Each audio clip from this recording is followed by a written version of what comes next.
महाराष्ट्रामध्ये लोकसंख्येपेक्षा जास्त मतदार कसे, तसंच महाराष्ट्रामध्ये 5 महिन्यात 39 लाख मतदार कसे वाढले, असा सवाल राहुल गांधी यांनी उपस्थित केला आहे। दिल्लीमध्ये राहुल गांधी, सुप्रिया सुळे, संजय राऊतांनी पत्रकार परिषद घेतली। महाराष्ट्र विधानसभा निवडणुकीसंदर्भामध्ये काही मुद्दे या ठिकाणी राहुल गांधींनी मांडले। दरम्यान राहुल गांधींनी उपस्थित केलेल्या सवालानंतर मुख्यमंत्री देवेंद्र फडणवीसांनी जोरदार प्रत्युत्तर दिलेलं आहे।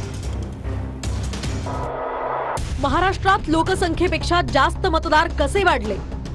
महाराष्ट्रात सरकारच्या मते 9,54,00,000 प्रौढ मतदार आहेत। निवडणूक आयोगाच्या मते महाराष्ट्रात 9,70,00,000 मतदार आहेत। लोकसभा विधानसभेच्या मतदार याद्या नाव, फोटो आणि पत्त्यासह आम्हाला द्या। निवडणूक आयोगाला 3 मोठे राजकीय पक्ष यादी मागतायत, पण निवडणूक आयोग आम्हाला मतदार यादी देत नाहीये, जी त्यांचीच जबाबदारी आहे। महाराष्ट्राच्या मतदार यादीत आम्हाला अनेक प्रकारच्या अनियमितता आढळल्यात।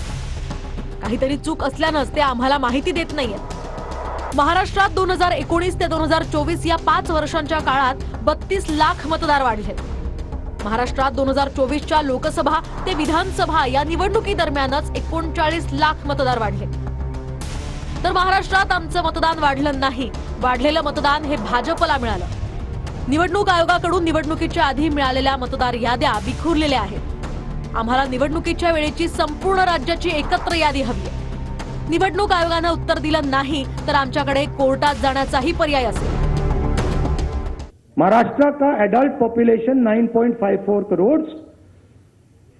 इलेक्शन कमीशन के मुताबिक महाराष्ट्र में 9.7 करोड़ वोटर्स हैं। इसका मतलब इलेक्शन कमीशन कह रहा है, देश की जनता को कह रहा है, देश के युवाओं को कह रहा है कि महाराष्ट्र में एडल्ट पॉपुलेशन से ज्यादा वोटर्स हैं। ये कैसे हो सकता है? आता ही जी काही सगळी तयारी राहुल गांधींची चालली आहे ती दिल्लीमध्ये प्रचंड त्या ठिकाणी मोठा पराभव त्यांचा होणार असल्यामुळे त्याचं कव्हर फायरिंग करण्याचा प्रयत्न ते करतायत। 5 साल में जितने वोटर लिस्ट में ऐड किए गए थे, उससे ज्यादा वोटर महाराष्ट्र में 5 महीनों में ऐड हुए हैं। 32 लाख वोटर्स विधानसभा 2019 एंड 2024 के बीच में। 39 लाख वोटर्स मतलब हिमाचल का जो पॉपुलेशन है वो ऐड कर दिया लोकसभा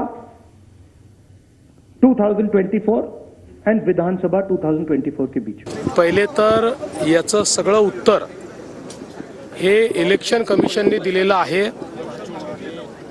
किती मतदार वाढले, ते कुठे वाढले, ते कसे वाढले, इलेक्शन कमिशनने सांगितलेलं आहे।